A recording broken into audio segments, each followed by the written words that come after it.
Hello, I'm Nikos, and I want to challenge one of the most common pieces of advice new Amazon sellers get, and that is only source for products with a 100% ROI.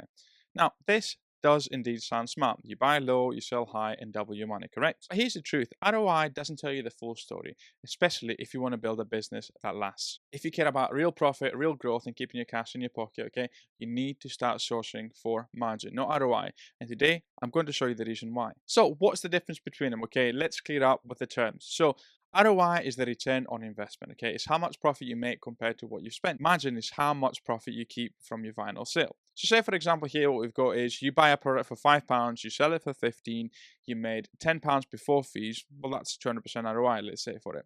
But your profit margin is 10 divided by 15, 66% gross. And once Amazon takes its cut, it's much lower. So ROI looks good, but it doesn't account to the reality. Okay, FBA fees, prep, shipping, PPC, that's where margin is what really matters. So if you're someone who's VAT registered and you've got no issues with capital and you can spend as much as you want, well, this would be a lead that you could be buying. But if you're someone who's not VAT registered, maybe you shouldn't be looking at this lead. Now, why is that? Well, if you look at this, first of all, analyzing the BuyBot Pro, we bought it for £7.88 using Cogita. And by the way, code Nikos100 can get you 100 quid off the first order with them.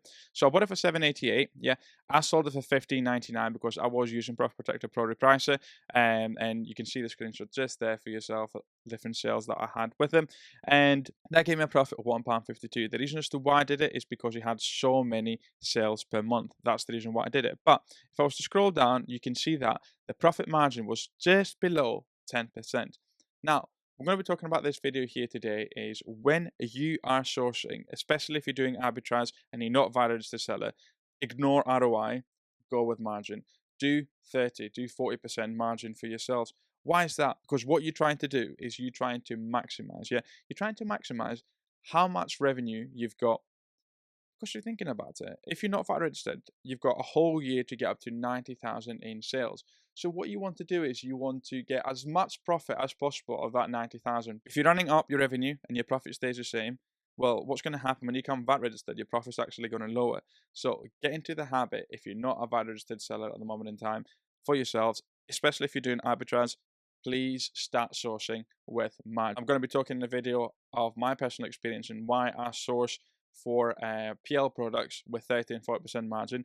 But for yourselves, if you're not VAT registered seller, please start sourcing with margin. So product A, we buy it for 4, we sell it for 12. Ideally, we've got an ROI of 200. Okay, after fees, ads, net profit is 1.80. So therefore, the margin is 15%. Product B, buy it for 7, sell it for 20. ROI around 100%. Yeah, net profit is £5, which gives you a margin of 25%.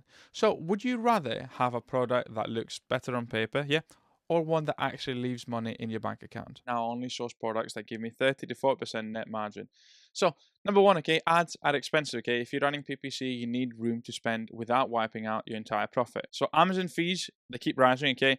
And they don't warn you at all. Higher margins means you can absorb those hits. And believe me, the fees will change yet again. You got flexibility over deals, okay? You want to run a 10% coupon off, say, for example, to lower your rank. You can do it without making a loss. So scaling requires cash, okay? Profit margin is what funds your next order without you being stuck. So if you're selling under your brand, which is what I'm doing, margin is absolutely essential. Because really, what you could have a custom packaging, you can have inserts, freebies, logo, assembly costs, okay? But you're also adding value, which means you can charge more. And that gives you the power of hitting that 30 to 4% net margin, okay? And build something truly profitable. So ROI is a tool, okay, but margin is the truth. If you want to build something sustainable, okay, look past the spreadsheet and ask yourself, how much do I keep after everything? That mindset shift has helped me grow, and I think it'll help you too. If you want a bit more guidance, or if you want to sign up for my free 40-day tips, all you got to do is sign up for my newsletter with a link below in the description for yourself. Alema, and YouTube is asking you to watch this video.